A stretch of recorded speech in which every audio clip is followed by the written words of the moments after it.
আসসালামু আলাইকুম প্রিয় দর্শক, অন্য মঞ্চ চ্যানেলে আপনাদের সকলকে স্বাগত জানাচ্ছি।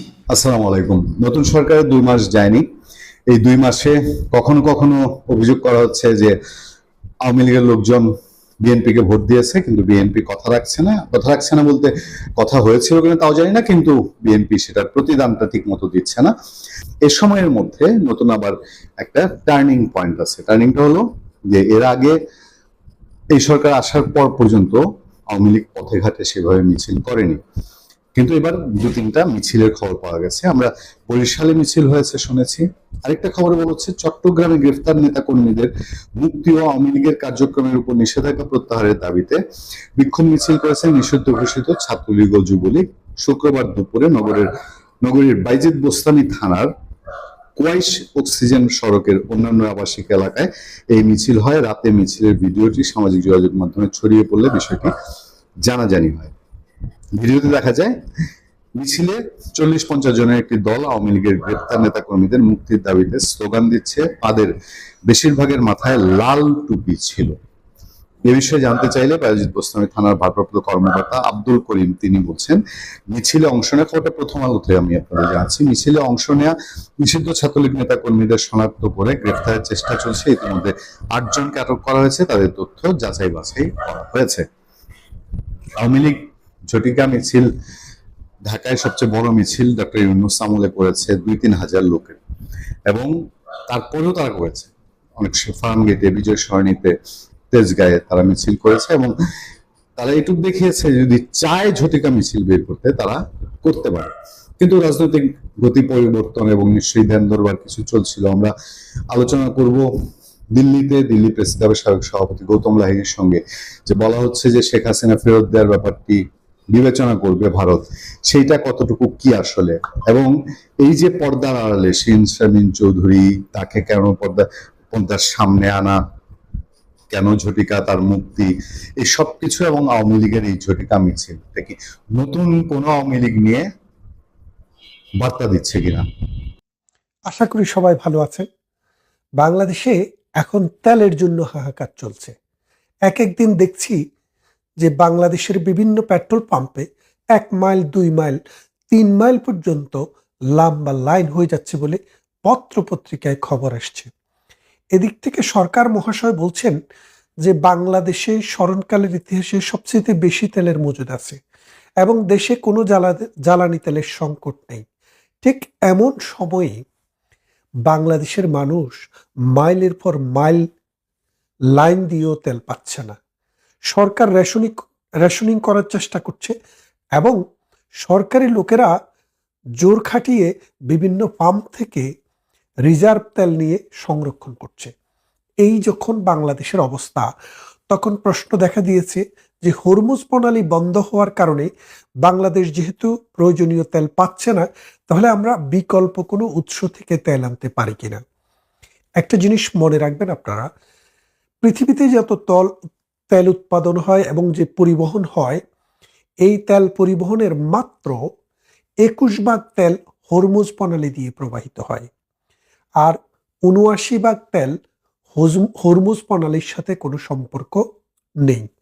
তাহলে এখন আপনারা যদি বোঝেন যে বাংলাদেশ যদি হরমুজ প্রণালী দিয়ে যাদের কাছ থেকে তেল ক্রয় করে, তাদের কাছ থেকে তেল ক্রয় না করে বিকল্প উৎস থেকে যদি তেল ক্রয় করে, তাহলে কি দাম বেড়ে যায়, নাকি সেটা অন্য কোনো প্রবলেম আছে? আপনারা খেয়াল করে দেখেন, পৃথিবীতে যারা তেল উৎপাদন করে তাদের মধ্যে রাশিয়া অন্যতম। রাশিয়াতেও বিশাল অঞ্চলে তেল উৎপাদন হয়, রাশিয়া তেল উৎপাদন করে, এবং ইরান তেল উৎপাদন করে, সৌদি আরব, কুয়েত, কাতার, দুবাই এরও তেল উৎপাদন করে, ভেনেজুয়েলা তেল উৎপাদন করে, আমেরিকাও তেল উৎপাদন করে।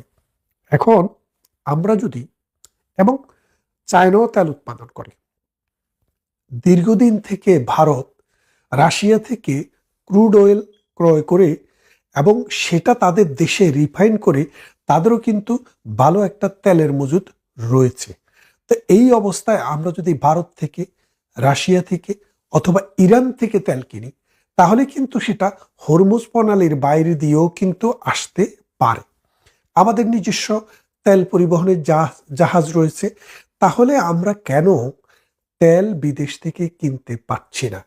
আমরা কেন এই সংকট মোকাবেলায় বিকল্প উৎস থেকে তেল কিনতে পারছি না? এর কারণ একটি, তারেক রহমান সাহেব বলেছিলেন, আপনারা জানেন কিনা, যে রাশিয়ার কাছে এবং ইরানের কাছ থেকে তেল কেনার জন্য আমেরিকার কাছে প্রস্তাব দেওয়া হয়েছে, আমেরিকা যেন আমাদের এই প্রস্তাবটি অনুমোদন করে। এখন বিষয়টা হচ্ছে, বাংলাদেশ একটি স্বাধীন রাষ্ট্র। এই স্বাধীন রাষ্ট্র কার কাছ থেকে তেল কিনবে এবং কার কাছ থেকে তেল কিনবে না, সেটা কি আমেরিকার কাছ থেকে পরামর্শ নিয়ে কিনতে হবে, অর্থাৎ আমেরিকার নির্দেশনা অনুসারে কিনতে হবে? বিষয়টা তাই। কেন?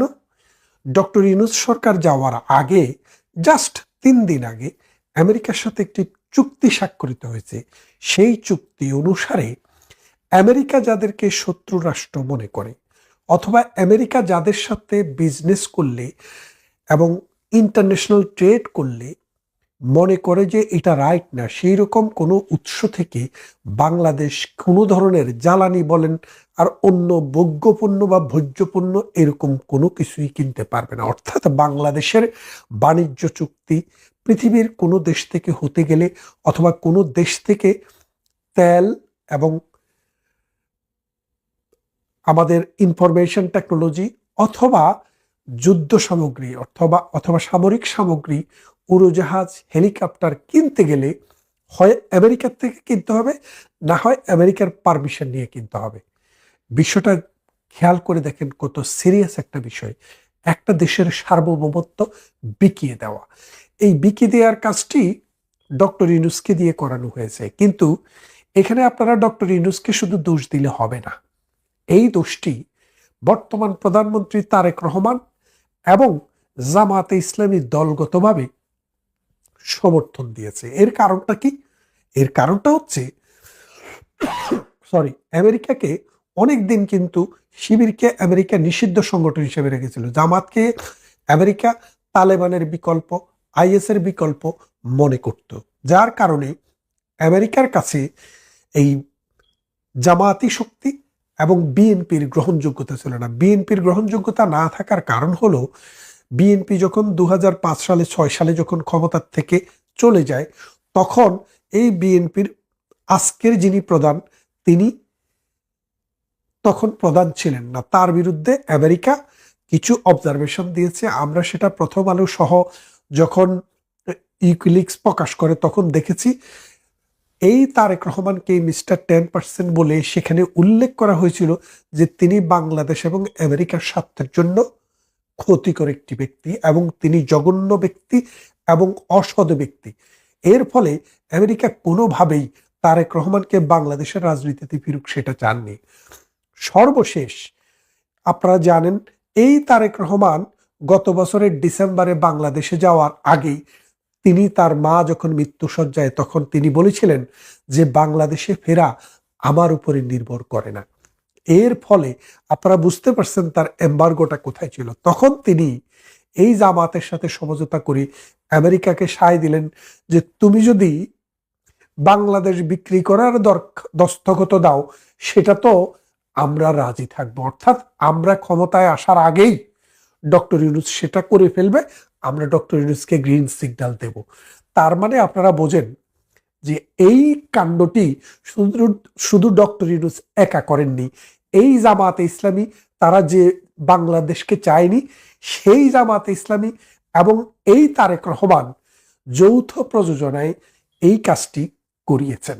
এবং আপনারা খেয়াল করলে দেখবেন, আজকে যিনি পররাষ্ট্রমন্ত্রী আছেন, এই পররাষ্ট্রমন্ত্রী কিন্তু এই বিষয়টাকে নেগোশিয়েট করেছেন ডক্টর ইউনূসের ক্যাবিনেটে, এবং তিনি এখন বর্তমান সরকারের তারেক রহমানের পররাষ্ট্রমন্ত্রী। তিনি বলেছেন এই চুক্তিটি করার আগে জামায়াতের কাছে এবং বিএনপির কাছে মতামত চাওয়া হয়েছে, তারা ক্লিয়ার মতামত দিয়ে এগ্রি করার পর এই চুক্তিটি হয়েছে। তার মানে এখন কি শুধুমাত্র এই বাটপার ইউনূসের উপরে এই চুক্তিটি করার দায় শুধু চাপিয়ে দিলেই হবে? হবে না। আসিফ নজরুল যেমন দায়ী, ডক্টর ইউনূস যেমন দায়ী, ঠিক তেমনি করে এই আজকের প্রধানমন্ত্রী তারেক রহমান এবং জামায়াতে ইসলামীর শফিক ডক্টর শফিক এবং তার আরো সাঙ্গপাঙ্গ যারা আছে, তারা যৌথভাবে বাংলাদেশকে এই 53-54 বছর পর আমেরিকার কাছে মোটামুটি বন্ধক দিয়ে দিয়েছে। কারণ ওখানে কথাই ছিল যে আমরা ক্ষমতায় যাওয়ার আগে যেন ডক্টর ইউনূস কাজটি করে ফেলে। এই কথাটি শফিক সাহেবও মনে করেছিলেন তারা ক্ষমতায় আসতেছেন, সুতরাং তাদের আসার আগেই যেন এটি শেষ হয়ে যায় এবং আমেরিকাকে খুশি করা যে আমরা তোমাদের স্বার্থের পক্ষেই আছি।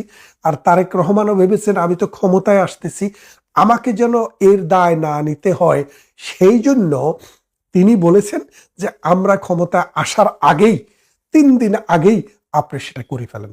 আপনি খেয়াল করে দেখবেন ডক্টর ইউনূস যখন এই চুক্তিটি করে তখন কিন্তু তারেক রহমান বা শফিক রহমান কেউই কিন্তু একবারও বলে নাই মিডিয়াকে যে আমরা মনে করি একটি নির্বাচিত সরকার আমেরিকা বা অন্য যে কোনো দেশের সাথে এই রকম চুক্তি করবে, আমরা চাই এই চুক্তি যেন ডক্টর ইউনূস না করে।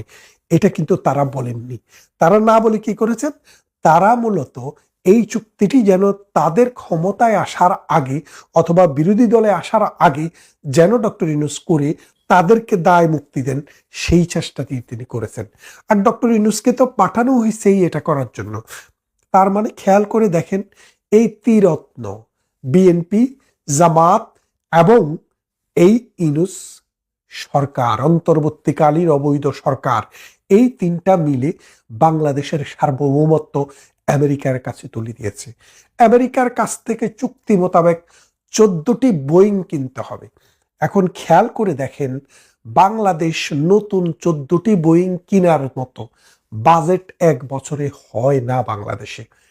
বাংলাদেশকে আমেরিকার থেকে প্রতি বছর একটি নির্দিষ্ট পরিমাণে এই কৃষি পণ্য কিনতে হবে। আপনারা জানেন, আমরা যারা ইউরোপে থাকি, আমেরিকায় যারা থাকেন, আমেরিকায় ইউরোপে 1 কেজি আলুর দাম, যদি পটেটো ধরেন বা রাইস ধরেন, $1 উপরে। তো $1 যদি 1 কেজি আলুর দাম হয়, তাহলে বাংলাদেশি টাকায় হয় 122 টাকা। আর আমেরিকা থেকে 1 কেজি আলু বাংলাদেশ পর্যন্ত শিপমেন্ট করে নিয়ে খালাস করে বাংলাদেশে বাজারে বিক্রি করা পর্যন্ত যারা বিক্রি করবে তাদেরও তো একটু লাভ লাগবে। সেই জায়গায় যেতে যেতে আলুর দাম পড়বে প্রতি কেজি 200 টাকা। অথচ আমরা জানি বাংলাদেশে 100 টাকা বাংলাদেশে উৎপাদিত আলু 50 টাকা, 60 টাকা, 70 টাকা, 30 টাকা থেকে শুরু করে বিভিন্ন দামে বিক্রি হয়। তাহলে এখন আপনি কি আমেরিকার থেকে আলু এনে সেটা গরুকে খাওয়াবেন না মানুষকে খাওয়াবেন, নাকি সেটা আমেরিকার প্রতিনিধিরা আসলে তাদেরকে খাওয়ানোর জন্য আপনি সংরক্ষণ করবেন? তারপর বলা হচ্ছে আমেরিকার থেকে আমাদেরকে সমস্ত এই তেল আমেরিকা থেকে কিনতে হবে এবং আমাদের যে অস্ত্রশস্ত্র সেগুলো আমরা আমেরিকার কাছ থেকে কিনতে হবে। আপনারা জানেন আমেরিকার উৎপাদিত প্রোডাক্টের দাম অনেক বেশি, যার কারণে আমেরিকা নিজেই চায়নার উপরে নির্ভরশীল। আমেরিকার বাজারে যেসব প্রোডাক্ট পাবেন, শুধু কি আমেরিকা, পুরো ইউরোপ সব কিছু চায়নায় সয়লাভ হয়ে গেছে। কারণটা কি? কারণটা হচ্ছে চায়নার শ্রমবাজার, স্টাবলিশমেন্ট কস্ট এবং বাজার বিপণন পদ্ধতি, ট্রান্সপোর্টেশন সবকিছু মিলিয়ে আমেরিকার 3 ভাগের 1 ভাগে তারা বিক্রি করতে পারে। যার কারণে আমেরিকা নিজেই এখন, ইউরোপ নিজেই এখন চায়নার উপরে, এশিয়ার বিভিন্ন দেশের উপরে নির্ভরশীল। এই যে দেখেন আমাদের এই তৈরি পোশাক, আমেরিকাতে যদি এই পোশাক তৈরি করা হয়, এটার দাম যা হবে তার 5 ভাগের 1 ভাগ দিয়ে বাংলাদেশ থেকে উৎপাদন করে নিয়ে আসা যায়। তাই আমেরিকাও বাংলাদেশের উপরে নির্ভর করছে। তাহলে আর আমরা এখন আমেরিকার থেকে কেনার জন্য চুক্তিবদ্ধ হচ্ছি। শুনতে ভালোই লাগে, আমরা উন্নত হয়ে যাচ্ছি। বিষয়টা হচ্ছে আমাদের রাজনীতিবিদ, আজকের রাজনীতিবিদেরা কতটা অসৎ, কতটা অনৈতিক এবং কতটা মিথ্যাবাদী। দেখেন, যখন এই পররাষ্ট্রমন্ত্রী তারেক রহমানের দিকে অঙ্গুলি নির্দেশ করে বলে যে তিনাকেও এই চুক্তি সম্পর্কে অবহিত করা হয়েছিল, তিনি কিন্তু তার প্রতিবাদ করেননি, বরং তিনি তাকে তার ক্যাবিনেটে স্থান দিয়েছেন। তার মানে আপনারা বুঝতেই পাচ্ছেন, বাংলাদেশে আজকে যারা ক্ষমতায় আছে এবং যারা বিরোধী দলে আছে এরা বাংলাদেশে বিশ্বাস করে না, বাংলাদেশের সার্বভৌমত্বে বিশ্বাস করে না। প্রধানমন্ত্রী শেখ হাসিনা যেভাবে ইউরোপ, আমেরিকা এবং এশিয়াতে বাংলাদেশের মান সম্মান বৃদ্ধি করেছেন, অর্থনৈতিক সমৃদ্ধি এনেছেন, মানুষের মাথাপিছু আয় বৃদ্ধি করেছেন, ট্রান্সপোর্টেশন, কমিউনিকেশন, হেলথ অ্যান্ড স্যানিটেশনে বাংলাদেশকে তৃতীয় বিশ্ব থেকে মধ্যম আয়ের দেশে রূপান্তর করেছেন, মানুষের জীবনকে ট্রান্সফরমেট করে দিয়েছেন উন্নতির দিকে। সেই দেশটাকে এখন এই বাটপাড়েরা মিলে এই ৭১-এর স্বাধীনতা বিরোধী এবং স্বাধীনতা বিরোধীকে যারা এই বাংলাদেশে প্রতিস্থাপন করেছে তারা মিলে এই বাংলাদেশটাকে অন্ধকারের দিকে নিয়ে যাচ্ছে। এই বাংলাদেশের গন্তব্য কোথায় আমরা সত্যিকার যদি ভাবি আমরা অবাক হয়ে যাই, আমরা ভয় পাই। কেননা এই দেশে আমরা বহু গল্প শুনেছি, ভারতের সাথে গোলামি চুক্তি, ভারতের সাথে দেশ বিক্রি করে দেওয়া, কিন্তু আজ পর্যন্ত আমরা একটি চুক্তিও দেখিনি। ভারত বাংলাদেশের জন্য কতটা প্রয়োজন প্রতিদিন আপনি সেটা বুঝবেন। আগামী সেপ্টেম্বর মাস, এখন মে, এপ্রিল, মে, জুন, জুলাই, অগাস্ট, সেপ্টেম্বর, আর মাত্র 4 মাস পরে ভারত বাংলাদেশের মধ্যে 30 বছরের যে গঙ্গার পানি চুক্তিটি ছিল সেটি শেষ হয়ে যাচ্ছে। ভারত এখনো কিন্তু সিদ্ধান্ত নেয়নি বাংলাদেশের সাথে এই চুক্তিটি নবায়ন করবে। বাংলাদেশ তো উন্মুখ হয়ে বসে আছে এই চুক্তিটি কন্টিনিউ করার জন্য, কিন্তু ভারত সরকার বিএনপিকে সুযোগ দিয়েছে বহুবার। বিএনপি যদি এবার এই সুযোগ কাজে লাগাতে না পারে, বাংলাদেশ খাদ্যের যে স্বয়ংসম্পূর্ণ সেটা থেকে নিচে নেমে যাবে এবং বাংলাদেশের দুর্ভিক্ষের আভাস এখন থেকেই কিন্তু দিয়ে রাখা যায়। একদিকে ক্রাইসিস চলছে সারা বিশ্বে তেলের, অন্যদিকে লক্ষ লক্ষ মানুষ বেকার এবং মধ্যপ্রাচ্যেও আমাদের যে শ্রমিক তাদের জীবন সংকুচিত হয়ে আসছে। এবং আপনি যদি দেখেন পৃথিবীর কোনো দেশ থেকে কোনো বিনিয়োগ আসছে না গত 2 বছর, অর্থাৎ ইউরোপের 18 মাস, এই সরকারের 2-3 মাস, প্রায় 2 বছরের কাছাকাছি, এবং আগামী দিনে বিনিয়োগ আসবে তারও কোনো নিশ্চয়তা নাই। তার মানে এই বাংলাদেশটিকে একটি অন্ধকার গলির দিকে আমরা যেভাবে দেখছি মুখ করে হাঁটতে, আমাদের প্রধানমন্ত্রী যেরকম মিথ্যা কথা পার্লামেন্টে দাঁড়িয়ে এবং পার্লামেন্টের বাইরে দাঁড়িয়ে বলছে, আপনারা তো বাসানী ইস্যু সবাই জানেন, আমি সেটা আর বললাম না। বাসানীর মৃত্যুর 3 বছর পরে বাসানী আবার জিয়াউর রহমানের হাতে যখন এই দানের শীষ তুলে দিতে আসলেন, বাঙালি তাকে দেখল না। সেই মহান নেতাকে না দেখার কষ্ট নিয়েই বাঙালি আজও নতুন নতুন গল্প শুনছে।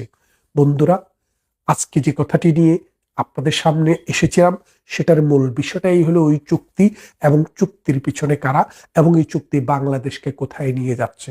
আগামী পর্বে কথা বলবো বাংলাদেশ এবং আমেরিকার এই চুক্তি কিভাবে বাংলাদেশকে সম্পূর্ণরূপে ধ্বংস করে দেবে তার দফাওয়ারি আলোচনা করব। কথা হবে 18 এপ্রিল, রাত তখন 11:50। পারস্য উপসাগরের নীল জলরাশিতে ভেসে চলা বাংলাদেশ শিপিং কর্পোরেশন বা বিএসসির মালিকানাধীন জাহাজ এমভি বাংলার জয়যাত্রা যখন ওমান সাগরের প্রবেশদ্বার অর্থাৎ বিশ্বের সবচেয়ে গুরুত্বপূর্ণ কৌশলগত জলপথ হরমুজ প্রণালীতে প্রবেশ করে, তখন জাহাজের 31 জন নাবিকের চোখে ছিল দীর্ঘ 40 দিনের বন্দি দশা থেকে মুক্তির স্বপ্ন। কয়েক ঘন্টা আগেই ইরান ঘোষণা করেছিল বাণিজ্যিক জাহাজ চলাচলের জন্য এই প্রণালীটি সম্পূর্ণ উন্মুক্ত করা হয়েছে, কিন্তু সেই স্বপ্ন দীর্ঘস্থায়ী হয়নি। রাত 12:30টার দিকে ইরানীয় নৌবাহিনীর পক্ষ থেকে আসা একটি রেডিও বার্তা সব উলটপালট করে দেয়। নির্দেশ আসে, সব জাহাজের ইঞ্জিন বন্ধ করো এবং যেখানে আছো সেখানেই স্থির থাকো। আইআরজিসি বা ইসলামিক রেভলিউশনারি গার্ড কর্পস এর সুনির্দিষ্ট অনুমতি ছাড়া কোনো জাহাজ এই প্রণালী অতিক্রম করতে পারবে না। এ নিয়ে তিনবার চেষ্টা করেও হরমুজ প্রণালী পার হতে পারেনি রাষ্ট্রীয় মালিকানাধীন প্রতিষ্ঠান বাংলাদেশ শিপিং কর্পোরেশনের জাহাজ এমভি বাংলার জয়যাত্রা। প্রশ্ন হলো, কেন বারবার বাংলাদেশের এই রাষ্ট্রীয় পতাকাবাহী জাহাজটিকে ইরান ফিরিয়ে দিচ্ছে। অথচ বাংলাদেশের পররাষ্ট্র মন্ত্রণালয় থেকে বলা হয়েছে হরমুজ প্রণালীতে বাংলাদেশের কোনো জাহাজ আটকে রাখা হবে না বলে প্রতিশ্রুতি দিয়েছে ইরান। কিন্তু বাস্তবে সেই প্রতিশ্রুতির প্রতিফলন দেখা যাচ্ছে না। এর পিছনে কি কেবলই কারিগরি বা অনুমতির অভাব, নাকি এর গভীরে লুকিয়ে আছে 2026 সালের মধ্যপ্রাচ্যের বৃহত্তর ভূ রাজনৈতিক দ্বন্দ্ব, আন্তর্জাতিক নিষেধাজ্ঞা এবং একটি নতুন বিশ্ব ব্যবস্থার দর কষাকষির জটিল সমীকরণ? দেশের অনেক গণমাধ্যমের তথ্য হলো, রাষ্ট্রীয় মালিকানাধীন প্রতিষ্ঠান বাংলাদেশ শিপিং কর্পোরেশনের জাহাজ এমভি বাংলার জয়যাত্রাকে সবশেষ 17 এপ্রিল ইরান দ্বিতীয় দফায় হরমুজ পার হওয়ার পথে আটকে দিয়েছে। তবে আমাদের অনুসন্ধান বলছে 2 নয় 3 দফায় আটকে দেওয়া হয়েছে জয়যাত্রার যাত্রা। 2026 সালের 28শে ফেব্রুয়ারি মধ্যপ্রাচ্যের আকাশে যখন মিসাইল ও ড্রোনের আনাগোনা শুরু হয়, তখন বাংলাদেশি শিপ এমভি বাংলা জয়যাত্রা ছিল দুবাইয়ের জেবেল আলী বন্দরে। ওই দিন মার্কিন যুক্তরাষ্ট্র ও ইসরায়েল যৌথভাবে ইরানের উপর এক ভয়াবহ বিমান হামলা চালায়, যাকে বলা হচ্ছে ইতিহাসের অন্যতম বিধ্বংসী ডেকাপিটেশন স্ট্রাইক। এই হামলায় ইরানের সর্বোচ্চ নেতা আলী খামেনি নিহত হওয়ার সংবাদে পুরো অঞ্চল অগ্নিগর্ভ হয়ে ওঠে। এর পরপরই ইরান প্রতিশোধমূলক হামলা শুরু করে এবং হরমুজ প্রণালী বন্ধ করে দেওয়ার হুমকি দেয়। বাংলার জয়যাত্রা গত 26শে জানুয়ারি মধ্যপ্রাচ্যের জলসীমায় প্রবেশ করেছিল। 26শে ফেব্রুয়ারি এটি কাতারের মেসাইদ বন্দর থেকে 38,800 টন স্টিল কয়েল নিয়ে দুবাইয়ের জেবেল আলী বন্দরের 10 নম্বর টার্মিনালে ভেড়ে। কিন্তু পণ্য খালাস শুরু হওয়ার আগেই যুদ্ধ শুরু হয়ে যায়। 2রা মার্চ একটি মিসাইল জাহাজটি থেকে মাত্র 200 মিটার দূরে একটি তেলের রিজার্ভারে আঘাত হানে। সেই ভয়াবহ অগ্নিকাণ্ড এবং যুদ্ধের দামামা 31 জন বাংলাদেশি নাবিককে এক চরম মানসিক সংকটে ফেলে দেয়। পরিস্থিতি এতটাই উত্তপ্ত ছিল, জেবেল আলীতে পণ্য খালাস শেষ করতে 11 মার্চ পর্যন্ত সময় লেগে যায়। এরপর থেকে শুরু হয় জাহাজটির ফেরার লড়াই, যা আজ অবধি সফল হয়নি। গত 8 এপ্রিল পাকিস্তান ও কাতারের মধ্যস্থতায় মার্কিন যুক্তরাষ্ট্র এবং